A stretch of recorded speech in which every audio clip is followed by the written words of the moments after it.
everyone, readers and followers of the Arab Hospital magazine. Today in our session entitled Heart Rhythm Disorders, we will discuss the causes of heart rhythm problems, arrhythmias, and treatments.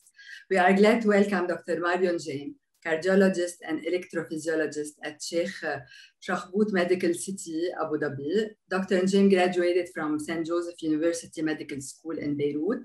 He's American board certified in cardiac electrophysiology, cardiovascular disease, nuclear cardiology, echocardiography, and internal medicine. Welcome, Dr. Njeim. We are honored to have you with us today. Thank you, Mirna. It's a great pleasure to be with you. Thank you.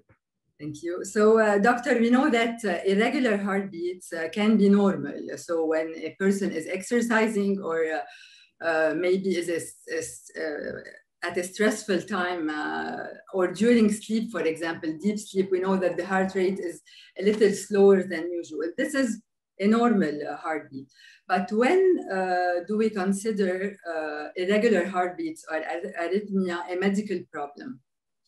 A perfect question. So maybe I should explain what the normal heart rhythm is. Yeah. And the normal heart rhythm is not just a matter of how frequent the heart is beating, but it's also where does the heart electrical impulse start. Mm-hmm. So just to keep it simple, we have 4 chambers in the heart. We have 2 upper chambers, 2 lower chambers. And the normal electrical impulse should start with the upper chambers and then should progress from the right upper chamber to the rest of the heart, and mm-hmm. specifically the lower chambers of the heart. And usually the heart would beat somewhere between 50 and 100 per minute at rest. Okay. Different people, depending on how athletes they are or fit they are, could have different heart rates.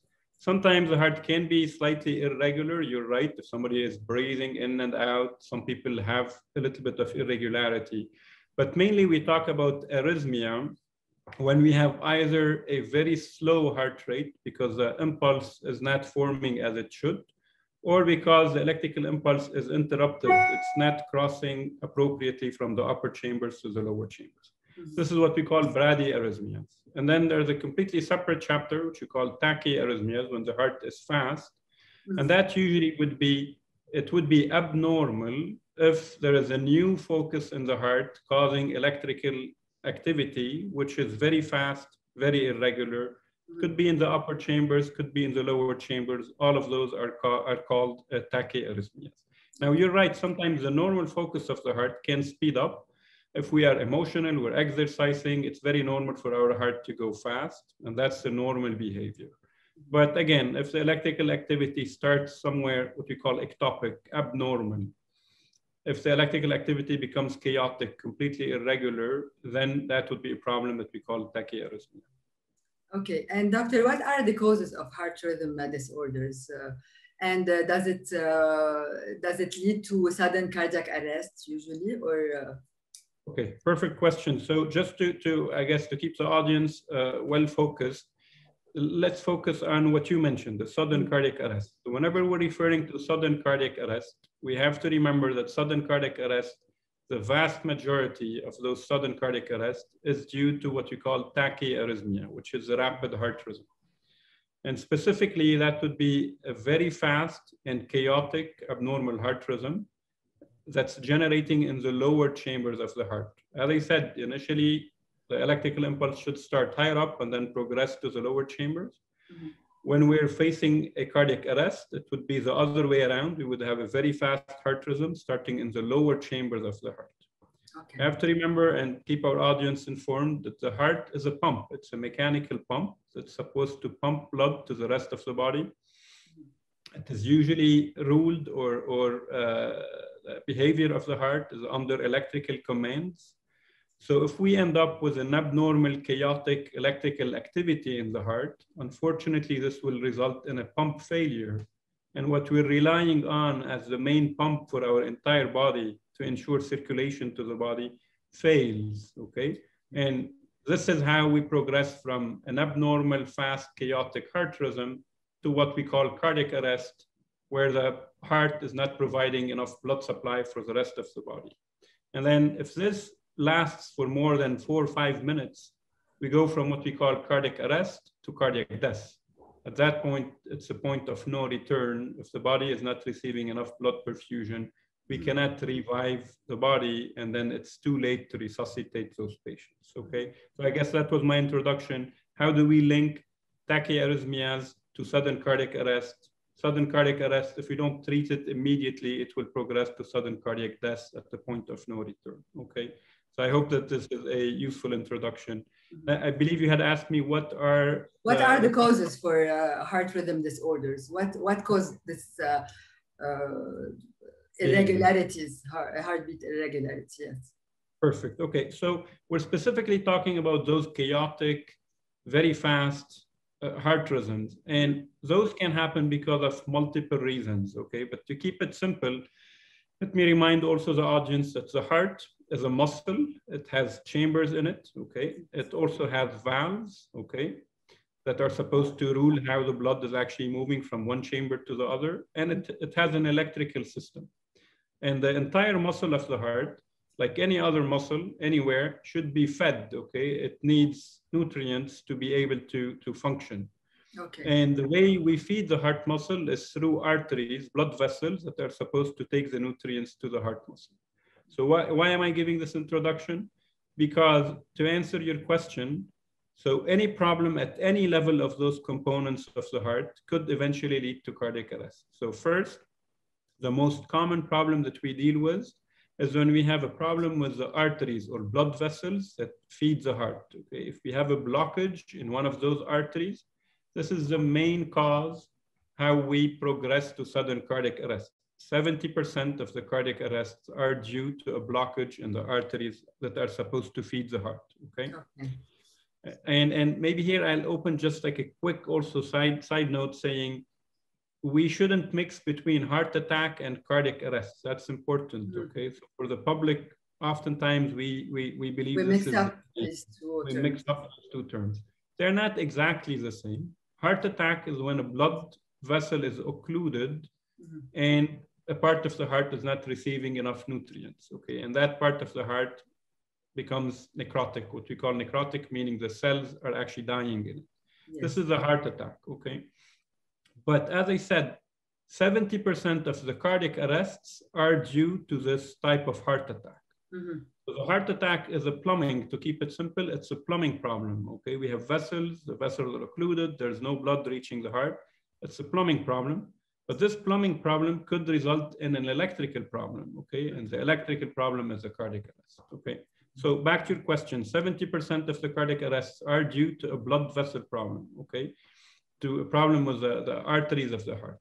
But there are other problems that could also happen. The heart muscle of the heart could be weak, the myocardium or the heart muscle could be weak, either because of an infection, a virus, or because of a genetic disease, making the heart muscle itself weak. The valves that are inside the heart could also have a dysfunction, and a problem in the valve could also eventually lead to a cardiac arrest. And finally, sometimes we can look at the heart from outside and we see it looks perfect. Everything is perfect in the heart, okay? However, inside the cells of the heart, the electrical activity can be abnormal, and that would be a primary electrical problem, okay? So a healthy person with a healthy heart can have a heart attack. Sure, but I guess the nuance here would be that an apparently healthy person could have a heart attack. Now, if we really knew beforehand and did extensive analysis, we would know that this person is not really healthy. But you're right, sometimes people can appear to be healthy. Even we could do an echo, and the echo, meaning when we do imaging of the heart image could appear normal, but there could still be a primary electrical problem in the heart, okay? So you're correct. Okay, so doctor, what are the symptoms that a person should look for to seek medical support when he has when he feels like he's not fine, he has irregular heartbeats? And can a person monitor his heartbeat at home? Very good question. So first, unfortunately, sometimes those cardiac arrests could be the first manifestation of the disease. Okay, so some people do not have any warning symptoms, and then the first event that would happen would be a cardiac arrest. And we tend to hear this, especially in the youth, in young people. Okay, we hear that this person was completely healthy, suddenly collapsed while playing basketball. So unfortunately, this can be true, and patients sometimes do not have symptoms prior to the event. But in a good number of patients, patients do have symptoms, okay? And then what are those symptoms? Since I said that 70% of the cardiac arrests are due to blockages in the heart, we have to be very careful with any symptoms that reflect a blockage in the heart, take it very seriously and treat it to prevent the cardiac arrest. And what are those symptoms? So that would be specifically people who start having chest pain. So pain in their chest area, especially when you are doing exercise, if they feel tightness, pressure, this pressure can travel to their belly, can travel to the neck, can travel to the shoulder. All of this should be taken very seriously. If patients start feeling short of breath, so when they walk, when they exert themselves, they start feeling that they cannot breathe normally. So that's another symptom. If they get fatigued very easily, so they were used to, I don't know, climb 3 flights of stairs before stopping. Now they can hardly do one before they have symptoms. That's something that should be taken very seriously into consideration, okay? Now, other symptoms, if we start feeling that the heart is fluttering, okay? Sometimes people can feel that their heart is not beating normally. It's beating irregular. They can go faint, okay? They can lose consciousness. They can also have symptoms related to their heart muscle being weak. They can have swelling in their legs. They can have too much fluid in their system. The belly can actually get distended. So I don't want to confuse people, but to keep it simple, any symptom that is unexplained to us, okay, we should go to our doctor. Now, let me also add this here, because I give those lectures very frequently. And whenever I mention those symptoms, people start telling me, oh, I had this and I had this yesterday. We all have symptoms, okay? And we should not panic if we have those symptoms, because many times the symptoms that I mentioned do not really reflect a serious condition. They could be symptoms of other illnesses or maybe something not really relevant. Because we know that the digestive system, when it's, they have the same symptoms as heart attacks, for example. You may, yeah. But that's why the message should be, do not panic, okay? We all have those symptoms. All you, me, we all had one of those symptoms one day. So if we have those symptoms, we shouldn't panic, but we also shouldn't dismiss them and say, oh, this is just my stomach. We should go to a specialist and have our specialist help us to determine if those symptoms are serious. Doctor, we hear that the symptoms for women are different from men. Is it true? Or they have the same symptoms? So in the past, we used to say that women do not have symptoms, but what is true is that sometimes they go more silent in women, okay?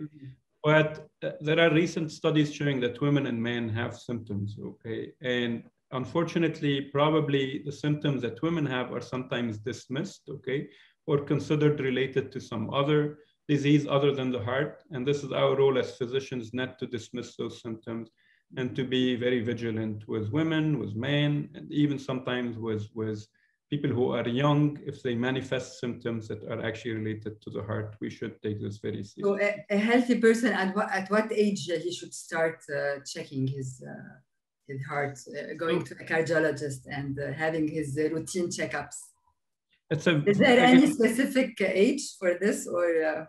A good question. We should definitely, cardiologists do not promote that every single individual should come to their clinic. That's definitely not the point. But I believe this is why, at least in our countries, we should promote the position of family doctors, of internists, okay, who can do this checkup, okay? You don't have to go to a cardiologist. All of this can be done with your primary doctor. And then what is really important to be done is to look at the risk factors, okay? So anybody above age 20 should be evaluated to see if he has risk factors to have heart disease. That would include a routine blood work, okay? And we should be asking them if they have symptoms, okay? If they are athletes, when we screen athletes, we ask them a specific series of questions to make sure that they are healthy based on those questions, okay? If this initial screening shows that we have any flags, okay, any red flags, this is when the primary doctor or the screening doctor should refer this individual to go see a cardiologist, okay? So I don't believe that everybody should go see a cardiologist.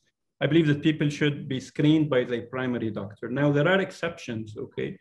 If somebody has a family history, this is important, okay? If we are young, but we have siblings in the family or mom and dad who had sudden deaths, okay, or who had blockages in the arteries of their heart at an early age, less than 55 for men or less than 65 for women.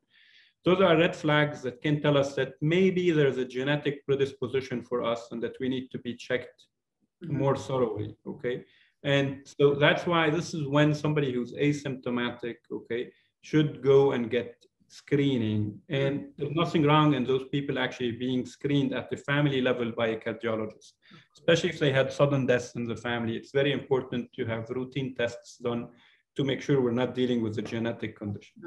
This is very interesting. So, and doctor, what are the latest tests we are using today to diagnose arrhythmia? Okay, very good. I believe I skipped one of your prior questions. You had mentioned how can we monitor rhythm at home? Yeah, if we can do it, yes. We can do it at home. We shouldn't overdo it. I had patients come to me and they bought like a mini intensive care unit. They put it in their home. We shouldn't do this, okay? That's not the way to do it. But nowadays, there are actually a number of devices, smart devices, whether it is phones or watches, that can actually help us to monitor our heart rate. Now, smart watches can also help us to monitor our rhythm. They can do an electrocardiogram, a one-lead electrocardiogram. They can detect if we're having abnormal heart rhythm. Okay, this is where the field is moving. And those are actually very helpful. Some of them are approved by the American Food and Drug Administration, by European committees as well, and can be used to screen us at home. And we could wake up to a message from our phone or our app or smartwatch telling us, okay, you have to go see a doctor, there's something wrong with your heart rhythm, okay? So those devices do exist. And if somebody is at risk, in the family we have heart disease, we have heart rhythm issues, then there's nothing wrong in actually getting one of those devices and using them at home, okay? But not go overboard and get fancy machines and put them at home, that's not okay. Sure. Now back to the other question, what are the tools that we use? So as I said, what we really need to look at is the heart muscle, the arteries of the heart, and the electrical system. So in general, what we do is that we get tracings to show us the electrical activity of the heart. This could be called electrocardiogram or Holter monitor, okay? Holter monitor is something we wear for 24 hours. Electrocardiogram is just a 10-second strip where we record the electrical activity of the heart. If we want to move to the heart muscle and the heart valves, we have ways to image those to see what's the function of the heart muscle, how do the valves function. And the tools are echocardiography or cardiac MRI, okay, sometimes cardiac CT as well, cardiac CT scan. And then if you want to look at the arteries, and that's a common question, people come to us and say, oh, can you look at my arteries? We don't look at the arteries unless we have a valid reason to look at the arteries, okay? Meaning people have symptoms, okay? People have chest pain, have difficulty breathing. But if we were in a position where we need to look at the arteries, then the tests that we use are either a cardiac CT or what we call coronary angiography, where we go inside the heart vessels and then shoot like a coloring agent and then take pictures of the artery. You can also do stress testing to see how is the heart behaving on exercise. This is the main aspects of how we evaluate the heart. Now, obviously, there are additional tools, many other tools, genetic testing, a number of invasive tests that we do. We can study the electrical activity from inside the heart. We call this EP study. There are many tools that we can use, but the most commonly used are the ones I already mentioned. And doctor, patients who have arrhythmia problem, how can they avoid complications, or is there any preventive measures they should take during their lifestyle, or? So that's, again, very good, but it all depends on what exact abnormal heart rhythm they have. Okay? There are patients who have abnormal heart rhythms where we tell them you can continue your life completely normally, you can compete as an athlete, you have no problems doing whatever you want to do. Okay. There are other conditions. If somebody has a valve problem, somebody has a weak heart muscle, if somebody has a primary electrical problem of the heart, where we do recommend some changes. Sometimes we tell the patient you cannot compete as an athlete, you cannot do exercise or severe or high level of exercise anymore. Okay. Sometimes we tell patients you need to have an implantable defibrillator. We give them like a defibrillator that they wear, okay? We obviously have to treat them with medications, okay? So many of those conditions do require medical treatment. So all of this is important. And then the lifestyle changes apply to everybody. Okay, whether you have a heart problem or not, we have to be careful to prevent all the risk factors that can lead us to having heart disease. And maybe we'll talk about this later, but to prevent everything that can make our heart sick. So the treatments differ from one patient to another depending on their condition.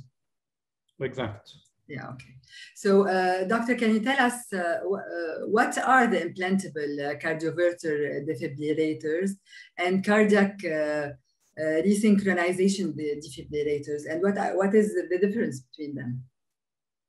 Sure. You're going to allow me to, again, I'm making too many side notes, but to add one more. No problem. Yes, go ahead.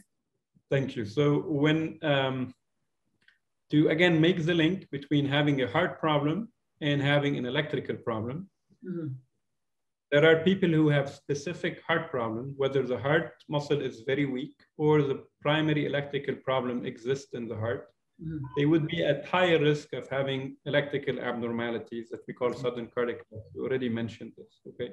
So there's a number of criteria that we use that would make somebody at higher risk and somebody eligible to have one of those devices that you mentioned, that is the implantable cardiac defibrillator, okay? So not everyone is a candidate to have a... No, we don't implant everybody with implantable cardiac defibrillator. Yeah. They have to meet indications to have this. However, at a more global level, okay, to keep our community healthy, to keep our country healthy, our societies healthy, we can actually use defibrillators that are not implantable, okay? And those are what we call automated external defibrillator. And that's a very important message also to pass along. So in schools, in airports, in malls, all of those are places that are crowded, where we have too many people around us, okay? And those are places where we can actually have somebody collapse and have a cardiac arrest, okay? And then even if those patients do not have an implantable device inside their body, we should be able to resuscitate them from outside. The way we resuscitate them from outside is that any one of us, we don't need to be doctors, okay? Any one of us can do what we call basic life support, okay? Basic life support measures. And in order to know how to do those, there are courses that we can take. Many instances, like the American Heart Association, can actually give us certificates to practice basic life support, where with really simple measures, we can actually, any one of us can save the life of his neighbor, of his family, of a family member, of a colleague. Those are really important to be taught at schools, to be, even if we didn't get an opportunity to learn those at school, we can always do this online with societies. This is very important. Add to this, in public places, we should have a defibrillator that is external, that we call AED, that should be at reach. If somebody collapses, we should be able to call help, call an ambulance to come in, and we should be able to call somebody to bring this defibrillator, the external defibrillator, that we can use it, and we can use it to resuscitate the patient collapsing in front of us. And what is the time frame between someone collapsing and having this, helping them, for example? So every second actually counts. Every second. So we have to act the fastest, okay? And this is why we teach people to do basic life support. And there is a rigid way of how to do this, not to waste time, to immediately start doing chest compression, use the defibrillator as soon as it gets there. We have to do all of this before the ambulance arrives. If we wait for the paramedics to arrive, it's too late usually if somebody is already in cardiac arrest.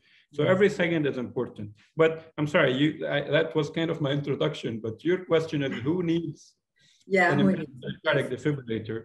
So when we know that somebody is at high risk, we don't rely on his neighbor, on a machine that's actually somewhere to use it to resuscitate this person who is at high risk. Okay, so those are patients who have a high risk, like let's say about 5% risk at 5 years of dying, okay? And we know this based on many tests that we actually ran on those patients.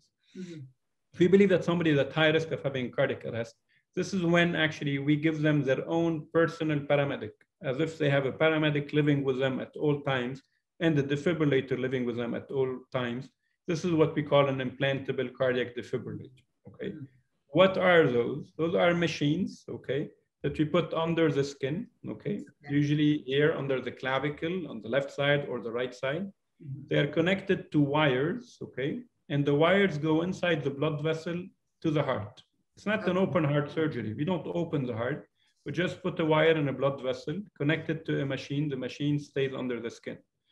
Those machines are capable of being a paramedic 24/7 at all times with the patient to monitor the patients. If they see that the patient is having a cardiac arrest, they are capable of treating the patient immediately, of doing resuscitation, of delivering a shock, similar to the shocks that you see on TV being delivered from outside.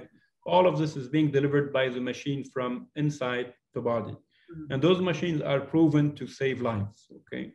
We don't give those machines to everybody. You have to be eligible to get this machine. And that's the role of the cardiologist and the cardiac electrophysiologist to decide who needs this machine or not. And so these machines or these technologies help people avoid, it helps saving patients' life, I mean. Definitely. And what are the percentage we are talking about in saving lives? Yeah, so again, it all depends on what patients we're targeting, okay? So if we give them to everybody, no, we're not gonna be saving lives. If we give them to people who are at high risk of having sudden cardiac arrest, there are many studies showing that we are definitely saving lives, okay?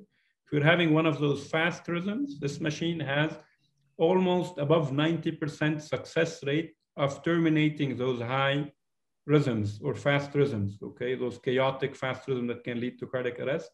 The machine can actually immediately stop them by delivering a shock and reset the heart and give us enough time to sometimes take the patient to the hospital, see what was the cause of his cardiac arrest, okay, if need be, and treat them. So those machines are very effective, but should be implanted in the right setting.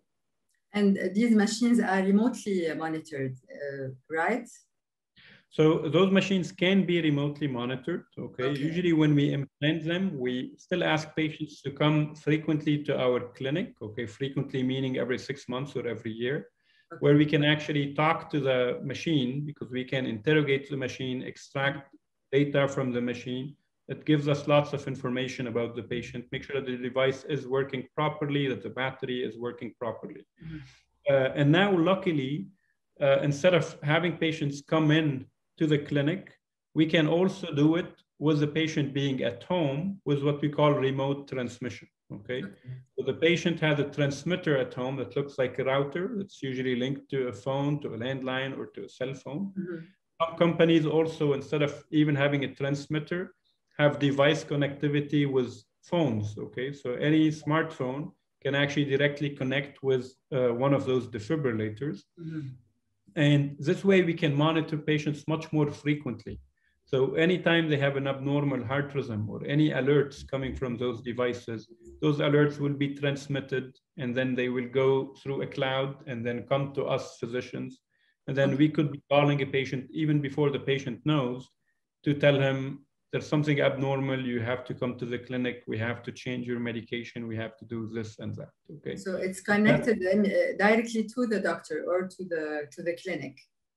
And who monitors the information going through the cloud? So it depends on every setting, on every hospital, but usually we would have what we call device nurses. We would have a team, okay, that would receive this information, triage it, okay? And anytime there's something abnormal, they would actually report to the doctor, to the cardiac electrophysiologist to see what needs to be done. And the patient needs training to be able to monitor himself, or no, it's very easy to use? Very basic training that takes only a few minutes when the device, after the device is implanted, just to make them familiar with the transmitter that they have at home, or with what type of connectivity we have, whether it is with a cell phone or landline. So very, very little training is needed. This is really easy.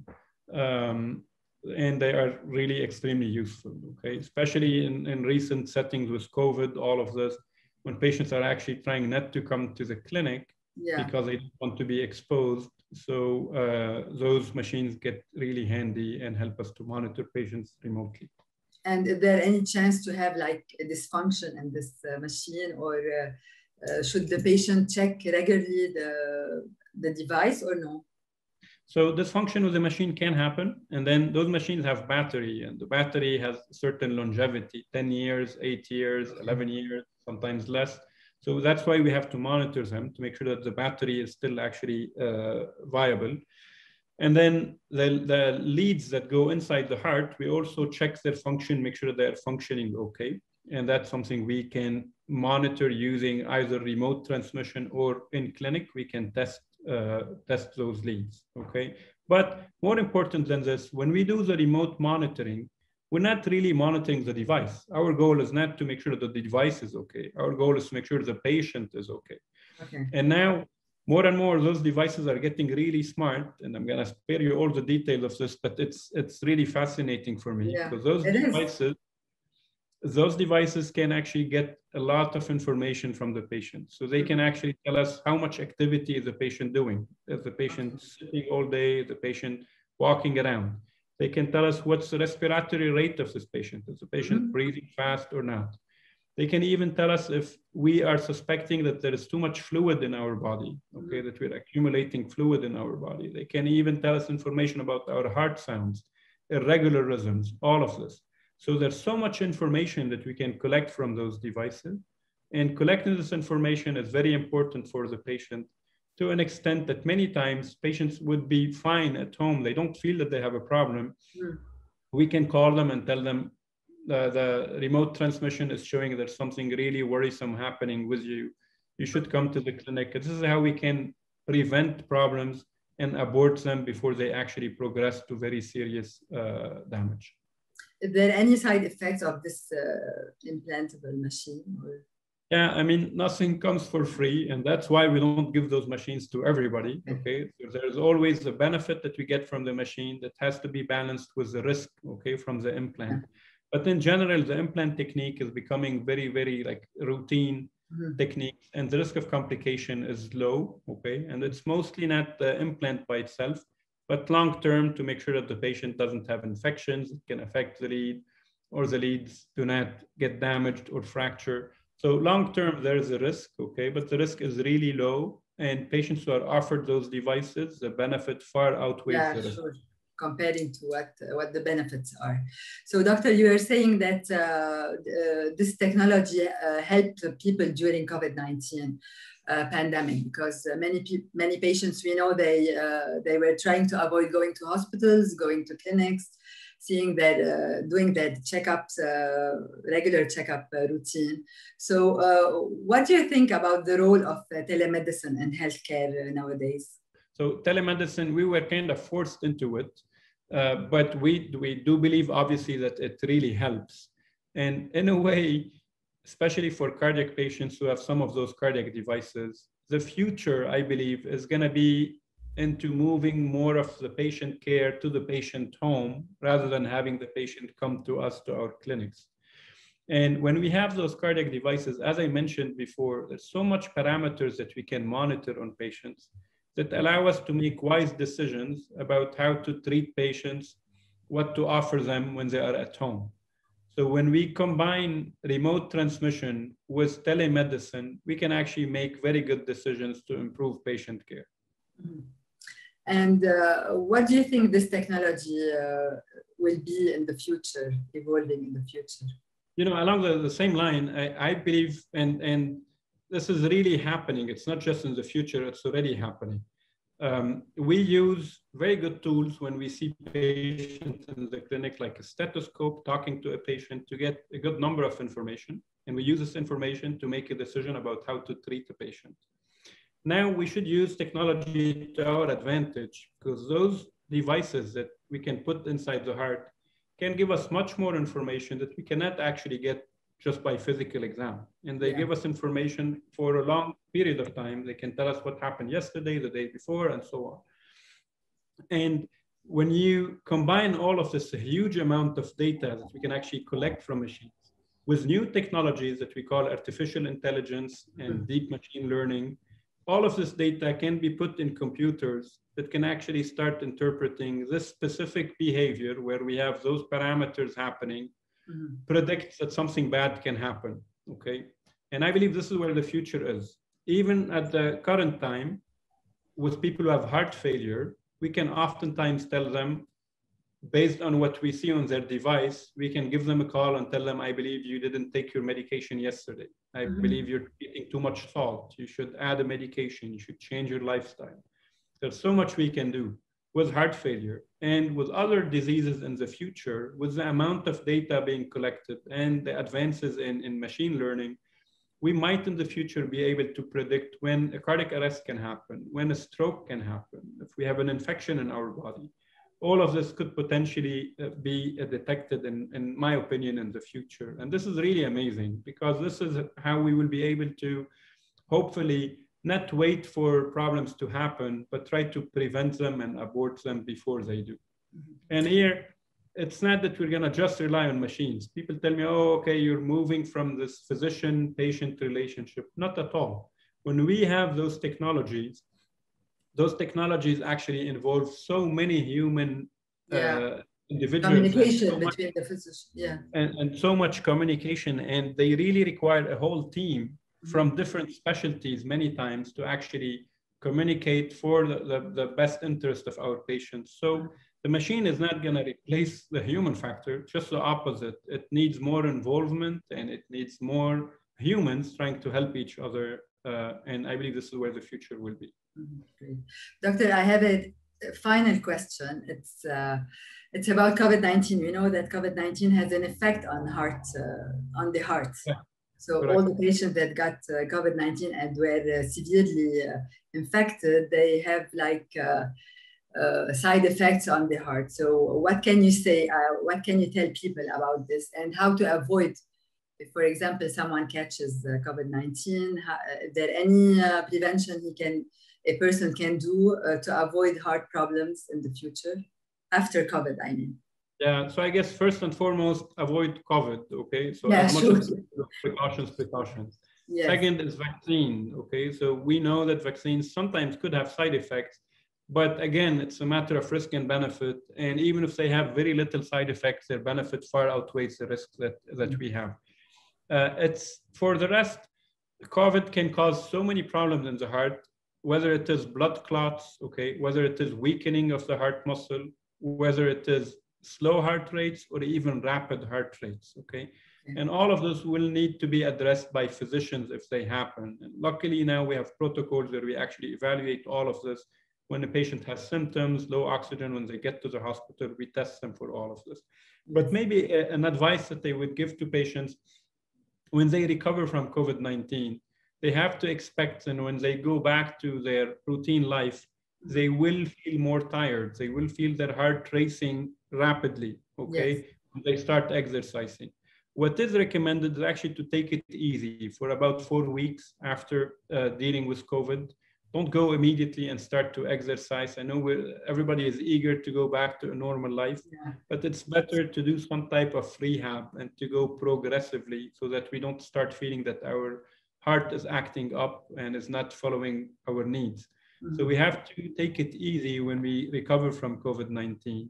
And then with time, usually many of those heart rhythm disorders, the palpitations, the rapid heart rate, they actually really get better, okay? If we give them some time post-COVID, they usually recover and then patients feel better as long as they go progressively back to their normal life.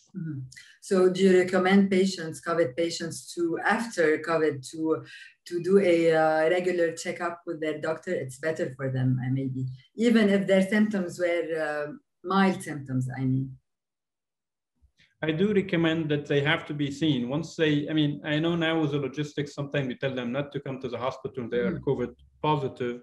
Even if they have mild disease, I believe they deserve a follow-up, okay, whether with an infectious disease specialist or a pulmonary. They don't need to really go see a cardiologist, but their infectious disease or pulmonologist can screen them. And if they show any signs of abnormal heart rhythm or weak heart muscle, they should refer them to a cardiologist. We should be looking at their heart muscle, doing an echocardiogram, doing EKGs.